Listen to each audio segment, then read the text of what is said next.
Welcome to UPSC universe. So మనం ఈ సెషన్లో భాగంగా ఈ వీక్లో జరిగిన ముఖ్యమైన కొన్ని కరెంట్ అఫైర్స్ ఇష్యూస్ని డిస్కస్ చేద్దాము. ప్రిలిమ్స్లో అదేవిధంగా మెయిన్స్లో కూడా ఉపయోగపడేలా ఈ కరెంట్ ఇష్యూస్ అనేవి ఉంటాయి. దయచేసి ఈ వీడియోని అందరూ లైక్ చేయండి, షేర్ చేయండి. యూపీఎస్సీ యూనివర్స్ ఛానల్ని సబ్స్క్రైబ్ చేసుకునే వాళ్ళు ఉంటే ఇంకా సబ్స్క్రైబ్ చేసుకోండి. ఫస్ట్ వచ్చేసి చాలా ముఖ్యమైనది మనకు గవర్నెన్స్ అనే విభాగంలో అండ్ అదేవిధంగా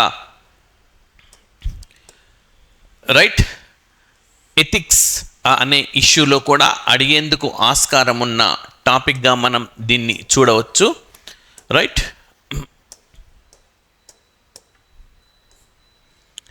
first of all Selina John case. యాక్చువల్గా మనం 1977లో జరిగిన ఒక అంశం గుర్తుపెట్టుకోవాలి. 1988, 1995 అండ్ 2016 ఈ 4 సంవత్సరాలు ఈ పర్టికులర్ టాపిక్కు సంబంధించినవి. 1977లో మనకు ఆర్మీలో నియమావళి అనేది వచ్చింది. యాక్చువల్గా ఈ సెలీనా జాన్ అనే మహిళ మిలిటరీ నర్సింగ్ సర్వీస్కు ఎంపికైనారు. మిలిటరీ నర్సింగ్ సర్వీస్ అంటే సైన్యంలో నర్సింగ్ సేవలు అన్నమాట. మరి ఈ సేవలు సంబంధించిన నియమావళి 1977 ప్రకారం ఈమె ఎంపికైంది. అయితే 1988లో ఈమె వివాహం చేసుకున్నారు. వివాహం అనంతరం ఈ 1977 నియమావళి ప్రకారం ఈమెను టెర్మినేట్ చేశారు. అంటే ఈమె సేవలకు ముగింపు పలికారు. దీంతో ఆమె అలహాబాద్ హైకోర్టును ఆశ్రయించింది. నన్ను సర్వీసెస్ నుంచి తొలగించినారు. మిలిటరీ నర్సింగ్ సర్వీస్ అనేది ఒక పర్మనెంట్ కమిషన్, కానీ నన్ను తొలగించినారు అని చెప్పి ఈమె అప్రోచ్ అయినారు. అలహాబాద్ హైకోర్టు ఏం చేసిందంటే ఆర్మ్డ్ ఫోర్సెస్ ట్రిబ్యునల్ అంటే సాయుధ బలగాల ట్రిబ్యునల్కి వెళ్ళమని చెప్పి సూచించింది. ఈ కేసు కొనసాగుతోంది. ఈలోపు 1995లో కొత్త నియమావళి వచ్చింది. వివాహమైనా సరే ఈ సర్వీసెస్లో కొనసాగించవచ్చు అని చెప్పి ఆ 1995కు సంబంధించిన సారాంశం అన్నమాట. అయితే 2016లో ఈమె ఆర్మ్డ్ ఫోర్సెస్ ట్రిబ్యునల్ ఈమెకు అనుకూలంగా తీర్పునిచ్చింది. ఈమెను సర్వీస్లోకి తీసుకోవాలి అని చెప్పింది. దీంతో ఆర్మ్డ్ ఫోర్సెస్ ట్రిబ్యునల్ వాళ్ళు ప్రభుత్వం ఏం చేసిందంటే సుప్రీంకోర్టుకి వెళ్ళింది. సుప్రీంకోర్టు తాజాగా ఏం చెప్పింది మనకు, ఈమెకు రావాల్సిన మొత్తం ఇవ్వండి అని చెప్పేసింది. మ్యారేజ్ వివాహము అన్న ఒక కారణంతో తొలగించడం సరికాదు అని చెప్పింది. ఇది మొత్తం ఈ ఇష్యూలోకి సంబంధించిన సారాంశము. మరి ఇంకా ఏమడగొచ్చు మనకు, ఆర్మ్డ్ ఫోర్సెస్ ట్రిబ్యునల్ అనేది అది ఒక రాజ్యాంగబద్ధ సంస్థనా, చట్టబద్ధ సంస్థనా, లేకపోతే కార్యనిర్వాహక వర్గమా అంటే it is a statutory body అంటే ఒక చట్టబద్ధ సంస్థ స్టాట్యుటరీ బాడీ. స్టాట్యుటరీ బాడీ అని అంటాం. నిజానికి ఇక్కడ క్వశ్చన్స్ చూద్దాం. Tribunals were added through which amendment act అన్నాడు.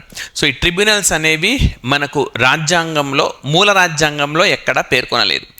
42వ రాజ్యాంగ సవరణ ద్వారా ఈ ట్రిబ్యునల్స్ అనే వాటిని యాడ్ చేశారు. Under which article FR can be restricted to armed forces అంటే ఏ ఆర్టికల్ ప్రకారము మరి సాయుధ బలగాలకు ప్రాథమిక హక్కులను పరిమితం చేయవచ్చు అన్నాడు. చాలా ముఖ్యమైనది. మనందరికీ తెలిసిందే, మనమందరం కూడా ప్రాథమిక హక్కులను కలిగి ఉన్నాం. అండ్ కలిగి ఉండడం అంటే వాటిని మనం ఎంజాయ్ చేస్తున్నాం. రాజ్యం నుంచి మనకు ప్రాథమిక హక్కులు రక్షణ కల్పిస్తాయి. రాజ్యాన్ని ఇంగ్లీష్లో మనం స్టేట్ అని అంటాం. ఆర్టికల్ 12, ఆర్టికల్ 36లో ఈ స్టేట్ లేదా రాజ్యానికి సంబంధించిన నిర్వచనాలు, డెఫినేషన్స్ అనేవి ఉంటాయి. మరి ఏ ఆర్టికల్ ప్రకారమో ఈ సైనికులకు ఏంటంటే కొన్ని పరిమితంగా ఉంటాయి. ప్రాథమిక హక్కులు ఉంటాయి వాళ్ళకు కూడా, కొన్ని పరిమితం అన్నమాట. ఆర్టికల్ 19 అంశంలో కానీ ఇలాంటి అంశాల్లో కొన్ని పరిమితులు ఉంటాయి. ఏ ఆర్టికల్ ప్రకారం వీళ్ళపైన రెస్ట్రిక్షన్స్ ఉంటుంది అని అడుగుతున్నాడు. ఆర్టికల్ 33 ప్రకారం వాళ్ళకు రెస్ట్రిక్షన్ అనేది ఉంటుంది. మరి ఈ అంశాన్ని మనము ఎథికల్ ఇష్యూస్లో కూడా, ఉద్యోగులకు సంబంధించినవి ఏమన్నా వచ్చినప్పుడు అక్కడ కూడా ప్రస్తావించవచ్చు. ఎథికల్ ఇష్యూస్లో, అదేవిధంగా గవర్నెన్స్ ఇష్యూస్లో కూడా ప్రస్తావించవచ్చు. సో ఇది మనకు పూర్తిగా అంశం. అయితే ఈ ట్రిబ్యునల్స్ అనే వాటిని 323A 323Bలో రాజ్యాంగంలో చేర్చారు. ఎన్నవ రాజ్యాంగ సవరణ ద్వారా అంటే 42వ రాజ్యాంగ సవరణ ద్వారా. రైట్. సో ఇక్కడ మీకు ఒక పరిణామ క్రమాన్ని ఇస్తున్నాను.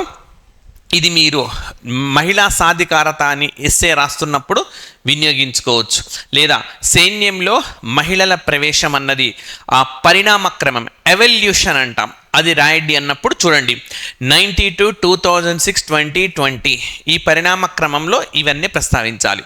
సింపుల్గా చెప్తున్నాను, 1992లో మహిళలు సైన్యంలోకి ప్రవేశించడం అనేది ఒక పథకం, ఒక స్కీమ్ ద్వారా స్టార్ట్ అయింది.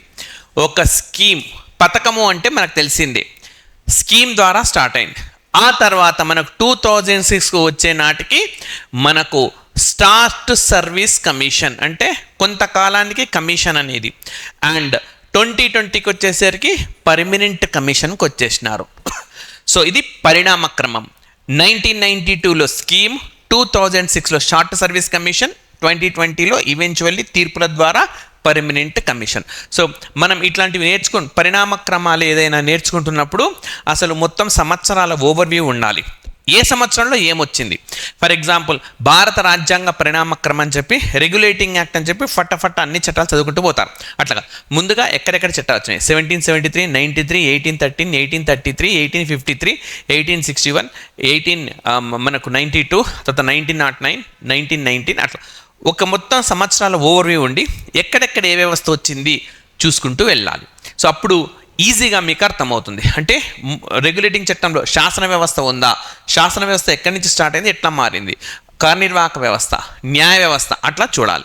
సో ఇది కూడా అందుకే అట్లా చెప్పిన.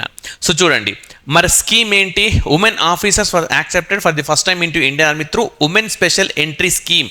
సో మహిళల ప్రత్యేక ప్రవేశ పథకము. సో ఇది ఒక పథకం ద్వారా మహిళలు మొదటిసారిగా సైన్య రంగంలోకి ప్రవేశించినారు. They were commission to for a 5 period in certain streams of army. So భారత సైన్యంలో కొన్ని విభాగాల్లో 5 సంవత్సరాలకు వాళ్ళను తీసుకున్నారు.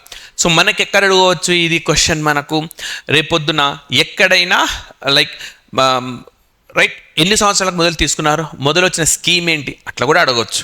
నెక్స్ట్ 2006కి వచ్చేసరికి ఈ స్కీమ్ అయిపోయింది. ఈ స్కీమ్ స్థానంలో ఫీమేల్ ఆఫీసర్స్ కోసము షార్ట్ సర్వీస్ కమిషన్ తీసుకొచ్చినారు. ఓకే, షార్ట్ సర్వీస్ కమిషన్లో ఇబ్బందులు ఏంటంటే వాళ్ళకు పెన్షన్స్ కానీ అవన్నీ కానీ ఉండవన్నమాట, కొంతకాలమే పనిచేస్తారు. షార్ట్ సర్వీస్ కమిషన్ అనేది వచ్చింది. అండ్ నెక్స్ట్ 2020లో ఏమైందంటే వాళ్ళు కోర్టుకు వెళ్ళారు. ఇది ఓకే, షార్ట్ సర్వీస్ కమిషన్ మాత్రమే ఇస్తున్నారు, ఇది ఒక వివక్ష, ఇదో డిస్క్రిమినేషన్, మాకు ఓకే ఫుల్ లెంత్ సర్వీస్ ఇవ్వడం లేదు, ఆర్టికల్ 14కు ఆర్టికల్ 15కు విరుద్ధము, 16కు విరుద్ధము అని చెప్పారు. మరి సుప్రీంకోర్టు ఏం చేసిందంటే upheld the demand seeking permanent commission for women in the army. ఆర్మీలో ఎవరైతే మాకు శాశ్వత కమిషన్ కావాలని కోరుకుంటున్నారో దాన్ని సుప్రీంకోర్టు సమర్థించింది 2020లో. Before the ruling only male SSC officer.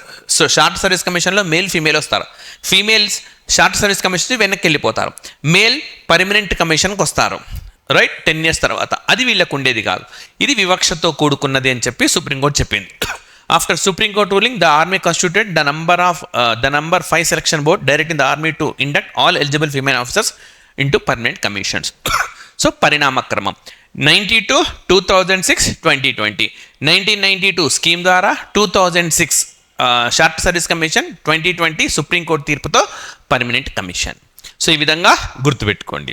And next వచ్చేసి మనకు ఈ సంవత్సరం 29వ తేదీన మరి ఉజ్జయిన్, మధ్యప్రదేశ్లోని ఉజ్జయిన్ అనే ప్రాంతంలో భారత ప్రధానమంత్రి నరేంద్ర మోడీ మనకు వేదిక క్లాక్ని ప్రారంభించినారు. సో ఈ వేదిక క్లాక్ అంటే ఏంటంటే వేదాల్లో పేర్కొన్న కాల అంశాలకు అనుగుణంగా ఇది ఒక రూపొందించిన క్యాలెండర్గా లేదా కాలంగా చెప్పవచ్చు. సో గడిచిన 300 సంవత్సరాలుగా ఈ తరహా క్యాలెండర్ను మధ్యప్రదేశ్లోని ఉజ్జయిన్ నగరంలో వినియోగిస్తూనే ఉన్నారు. సో అందుకనే ఇక్కడ మనకు దీన్ని తీసుకొని వచ్చినారు. సో రైట్ మరి 85 అడుగుల ఎత్తులో అక్కడ ఆల్రెడీ ఒక టవర్ ఉన్నది, అక్కడ దీన్ని ఇన్స్టాల్ చేశారనమాట. సో ప్రపంచంలోనే మొట్టమొదటిసారిగా వేదిక క్లాక్ ఎక్కడ వచ్చింది అని చెప్పడితే ఉజ్జయిన్లో వచ్చింది. నెక్స్ట్ ఇక్కడ చూడండి, why Ujjain is in news in recent times. So ఇటీవలి కాలంలో ఉజ్జయిన్ ఎందుకు వార్తల్లో ఉంది అంటే ప్రసాదం అనే మరొక అంశం రీత్యా కూడా వార్తల్లో ఉన్నది. మరి అసలు ప్రసాదం అంటే ఏంటి? సో కేంద్ర ప్రభుత్వం ఇటీవలే ఒక పథకాన్ని ప్రవేశపెట్టింది.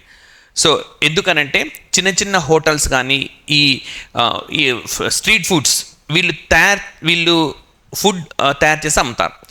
ఇందులో వాడే పదార్థాలు కూడా బాగుండాలి, లేదంటే ఆ ప్రభావం పౌరులపైన, అవి తినేవాళ్ళపైన పడుతుంది. అందుకని వీళ్ళు ఏ విధంగా శుభ్రత మెయింటైన్ చేయాలి అండ్ ఏ విధంగా ప్రజల ఆరోగ్యాన్ని మెరుగుపరచాలి. సో ఇట్లాంటి అంశాలన్నింటినీ తెలియజేయడం కోసం దేశవ్యాప్తంగా 100 ప్రోగ్రాంలను కండక్ట్ చేసింది. ఒక్కొక్క దానికి ₹1 కోటి కేటాయించింది, అంటే 100 కోట్లు దీనికి కేటాయించింది. సో తెలుగు రాష్ట్రాల్లో తెలంగాణలో 4, ఆంధ్రప్రదేశ్లో 4 ఉన్నాయి. సో వాళ్ళకి ట్రైనింగ్ ఇచ్చిన తర్వాత సో అంతే పవిత్రంగా, అంటే మన గుళ్ళో ప్రసాదం ఎంత పవిత్రంగా భావిస్తామో ఈ హోటల్లో తినడం కూడా అంత పవిత్రంగా నీట్గా, సో తినేవాళ్ళ ఆరోగ్యం పైన ప్రభావం పడకుండా మంచి ఆహార పదార్థాలతో తయారు చేసి ఇస్తారనమాట. సో మరి అలాంటి మొట్టమొదటి హోటల్ అనేది ఎక్కడ ప్రారంభమైంది అంటే ఉజ్జయినిలో ప్రారంభమైంది, రైట్. అండ్ నెక్స్ట్ మనకు ఒక క్వశ్చన్ అడిగారు, tropic of cancer passes through how many states అని, ఎన్ని రాష్ట్రాల గుండా కర్కాటక రేఖ భారతదేశంలో వెళుతుంది అని. సో యాక్చువల్గా మనకు ఉజ్జయిన్ గుండా కూడా వెళ్తుంది. సో అందుకని ఇట్లాంటి వచ్చినప్పుడు మనకి ఇట్లాంటి చిన్న చిన్న ఇష్యూస్ కూడా నేర్చుకోవాలి. లైక్ సో మనకు గుజరాత్ రాష్ట్రం గుండా వెళ్తుంది, రాజస్థాన్ రాష్ట్రం గుండా వెళ్తుంది, అదేవిధంగా మధ్యప్రదేశ్ గుండా వెళ్తుంది, మధ్యప్రదేశ్లో ఉజ్జయిన్ గుండా కూడా వెళ్తుంది, ఛత్తీస్గఢ్ గుండా వెళ్తుంది, జార్ఖండ్ గుండా వెళ్తుంది, అదేవిధంగా వెస్ట్ బెంగాల్, త్రిపుర, మిజోరం, ఇన్ని రాష్ట్రాల గుండా మనకు ఇది వెళ్తుంది. 1 2 3 4 5 6 7 8 ఈ 8 స్టేట్స్ గుండా. భారతదేశంలో మొట్టమొదటి ఎక్కడ ప్రవేశిస్తుందంటే మిజోరంలో ప్రవేశిస్తుంది. సో ఇటు నుంచి చూస్తారనమాట. మరి అతి ఎక్కువ దూరం ఎక్కడుంది అంటే మధ్యప్రదేశ్లో, అతి తక్కువ దూరం ఎక్కడుందంటే రాజస్థాన్లో. మరి ఇక్కడ ఇంకొక క్వశ్చన్ చూడండి, ఈ క్వశ్చన్కి ఆన్సర్ 8 రాష్ట్రాలు. మరి through how many districts MP, okay, మధ్యప్రదేశ్లో ఎన్ని జిల్లాల గుండా వెళ్తుంది అని అంటే 14 జిల్లాల గుండా వెళ్తుంది మధ్యప్రదేశ్లో. అందులో ఒక నగరం మనకు ఉజ్జయిన్. ఈ ఉజ్జయిన్ నగరంలోనే భారతదేశంలోనే అత్యంత ఎత్తులో మనకు వేదిక క్లాక్ని అమర్చినారు. ఈ ఉజ్జయిన్లోనే ప్రసాదం అని చెప్పి ఒక హైజీన్ హోటల్ అనేది ప్రారంభమైంది. ఓకే, అండ్ నెక్స్ట్ వచ్చేసి మరి రీసెంట్లీ ఎన్నికల సంఘం మనకు ఇండియన్ బ్యాంక్ అసోసియేషన్తో ఒప్పందం కుదుర్చుకున్నది, రైట్. మరి ఎందుకు అని అడుగుతారు. ఇటీవలి కాలంలో భారత ఎన్నికల సంఘం ఇండియన్ బ్యాంక్ అసోసియేషన్తో ఎందుకు ఒప్పందం కుదుర్చుకుంది అని అంటే ఓటర్ అవుట్ రీచ్, అంటే ఓటింగ్ శాతాన్ని పెంచుకోవడం కోసం. కేవలం ఈ బ్యాంక్ వాళ్ళతో కదా, చాలా వ్యవస్థలతో ఎన్నికల సంఘం ఒప్పందం కుదుర్చుకుంది. అంబాసిడర్లుగా కొంతమంది ప్రముఖులను కూడా నియమించుకున్నది. సో దట్ ఓటింగ్ పర్సంటేజ్ పెరగాలి. అంటే ఓటింగ్ పర్సంటేజ్ ఎంత పెరిగితే ప్రజాస్వామ్యం అంత పటిష్టమవుతుంది, అందరి అభిప్రాయాలు అన్నవి రిఫ్లెక్ట్ అవుతాయి. ఇప్పుడు కావడం లేదా అంటే లేదు. లైక్ సే ఎగ్జాంపుల్, ఒక ప్రాంతంలో 100 ఓట్లు ఉన్నాయనుకోండి, ఓకే, 100 ఓట్లు ఉన్నాయి, సే కేవలం 70 మంది మాత్రమే ఓట్లు వేశారనుకోండి. అందులో ఒక అభ్యర్థికి 20 ఓట్లు, ఇంకొక అభ్యర్థికి 15 ఓట్స్, ఇంకొక అభ్యర్థికి 16 ఓట్స్, ఇంకొక అభ్యర్థికి 14 ఓట్స్, 25 15 35 ఇవి రెండు కలిపి 30 65, ఇంకొకటికి 5 వచ్చినాయి అనుకోండి. ఇప్పుడు విజేత 20 ఓట్లు వచ్చినవాడు. కానీ నిజం చెప్పాలంటే 100 ఓట్లు ఉన్నాయి, 80% మంది తను సుముఖంగా లేరు, కానీ అతనే ప్రతినిధి. దీన్నే ఫస్ట్ పాస్ట్ పోస్ట్ సిస్టమ్ అంటాం. మొదట వచ్చే వారికి మొదట ఇచ్చు పద్ధతి అని అంటాం. So first past post system. So ఇట్లా కాకుండా 100కు 100 మంది ఓట్లు వేయడం ద్వారా ప్రజాస్వామ్యం మరింత పరిడవిల్లుతుంది. సో అందరి అభిప్రాయాలు పరిగణనలోకి వస్తాయి. అందుకోసం అని చెప్పి నిజానికి విద్యాశాఖతో కూడా ఒప్పందానికి కుదుర్చుకుంది. విద్యాశాఖతో స్కూల్ స్థాయిలో నుంచే పిల్లలకు బోధిస్తారు ఓటు విలువ, ప్రజాస్వామ్యం విలువ. సో ఈ విధంగా ఎన్నికల సంఘం తాజాగా ఇండియన్ బ్యాంకింగ్ అసోసియేషన్ వీళ్ళు కూడా పౌరులందరినీ ఓటు వేసేలా ప్రోత్సహిస్తారనమాట. ఓకే, సో అండ్ మనకి ఈ పర్టికులర్ అంశాన్ని మెయిన్స్లో కూడా వినియోగించుకోవచ్చు. సో ఇక్కడ చెప్పేవన్నీ కూడా మీకు ప్రిలిమ్స్ కమ్ మెయిన్స్ ఓరియంటేషన్లో ఉండే కంటెంట్ మీకు యూపీఎస్సీ యూనివర్స్ అందిస్తుంది. మరి recently EC entered an agreement with organisation for elections అని చెప్పినాను. సో ఆల్రెడీ చెప్పినాను. Education ministry. And which article mentions about universal adult franchise, అంటే సార్వత్రిక ఓటు అనేది ఏ ఆర్టికల్ తెలియజేస్తుంది అంటే ఆర్టికల్ 326 తెలియజేస్తుంది. సార్వత్రిక వయోజన ఓటు పద్ధతి గురించిది మనకు మాట్లాడుతూ ఉంటుంది. మరి ఇక్కడ ఆర్టికల్ కాదు, అమెండ్మెంట్ అని చదవండి. ఏ అమెండ్మెంట్ ద్వారా ఓటు హక్కును 21 సంవత్సరాల నుంచి 18 సంవత్సరాలు తగ్గించారంటే 61 రాజ్యాంగ సవరణ చట్టం ద్వారా, 61st అమెండ్మెంట్ యాక్ట్ ద్వారా ఓటు ఏజ్ని 21 సంవత్సరాల నుంచి 18 సంవత్సరాలకు తగ్గించినారు. రైట్. సో రాజీవ్ గాంధీ ప్రధానమంత్రిగా ఉన్నప్పుడు మనకి ఇది సంఘటన జరిగింది. ఓకే. సో ఇది మరొక అంశం. అండ్ నెక్స్ట్ వచ్చేసి GECF గ్యాస్ ఎక్స్పోర్టింగ్ సంబంధించిన ఫోరంగా మనం దీన్ని చెప్పుకోవచ్చు. సో అయితే ఇందులో భారత్కు సభ్యత్వం అనేది లేదు, కానీ ఇది భారత్కు గ్యాస్ అనేది మనం పొందుతూ ఉంటుంది కాబట్టి ఓకే మనం కంపల్సరీగా గుర్తుపెట్టుకోవాలి. So gas exporting okay forum అన్నమాట. ఇది గ్యాస్ను ఎగుమతి చేసే దేశాలకు సంబంధించిన ఒక కూటమిగా చెప్పుకోవచ్చు. సో ఇది అల్జీర్స్ డిక్లరేషన్ను ఇటీవలే ప్రకటించింది. నేరుగా అడుగుతారు, ఇటీవలే వార్తల్లో నిలిచిన అల్జీర్స్ డిక్లరేషన్కు సంబంధించి కింది వానిలో సరైనది ఇది దేనికి సంబంధించింది అని. Right. So increase the role of natural gas in global energy mix. So చాలా ఇంపార్టెంట్ పాయింట్. ప్రపంచవ్యాప్తంగా సహజమైన గ్యాస్ని పెంచాలి. సహజమైన గ్యాస్ వల్ల పొల్యూషన్ అనేది తక్కువగా ఉంటుంది. సో ఈ ఆర్టిఫిషియల్ గ్యాస్ అవి కలపడం వల్ల మనకి ఈ సమస్య అనేది ఎక్కువగా వస్తున్నది.